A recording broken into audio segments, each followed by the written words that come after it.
Sur France Bleu ce matin, avec nous Jean-Pierre Thomas, bonjour. Bonjour. On va s'intéresser à ce défi entre l'Île-Dieu et les Sables d'Olonne.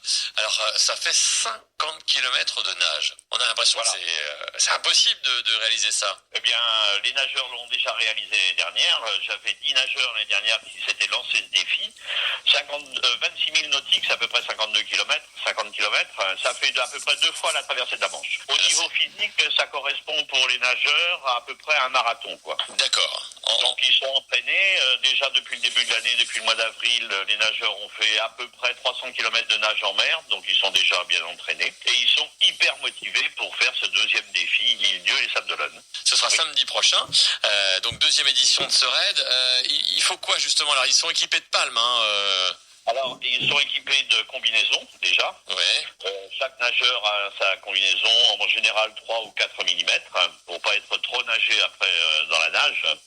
Et ils ont des palmes adaptées à leur morphologie, masque et tuba. Et avec éventuellement des gants, mais les gants restent sur le bateau au départ, puisque l'année dernière, on a traversé des bancs de méduses, donc pour se protéger un petit peu, j'avais demandé aux nageurs de mettre des gants. Puis l'eau est fraîche, puisque là, du coup, ils nagent un petit peu plus au large, même s'ils longent la côte. On est complètement au large, puisque on part de la Pointe des Corbeaux, on va partir samedi matin à 5h30 de la Pointe des Corbeaux pour arriver entre 20h et 21h au Sables d'Olonne. Et on nage au large, mais c'est pas une route toute directe, c'est une route un petit peu en zigzag, puisqu'on a étudié tous les courants. Donc on va essayer d'avoir le moins de courants possible. Donc voilà, c'est pas la ligne droite directe les sables. Alors 50 km, donc 26 000, en combien de temps à peu près? Il faut compter à peu près 15 heures, autour de 15 heures de nage. 15 heures de nage avec, j'imagine, des temps de repos, entre guillemets, où on s'alimente un petit peu.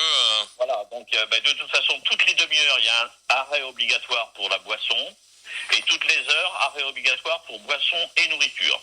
Donc chaque nageur a sa boisson et sa nourriture adaptées à son corps. Et donc les glacières avec leur nourriture sont sur les bateaux. Ils ont des bateaux affectés. Nous avons 8 bateaux en sécurité et protection pour les nageurs, pour les 17 nageurs cette année qui vont faire ce raid. Alors on est bien d'accord, c'est pas une course, on est sur un raid, un défi, mais voilà, premier ou dernier, on s'en moque.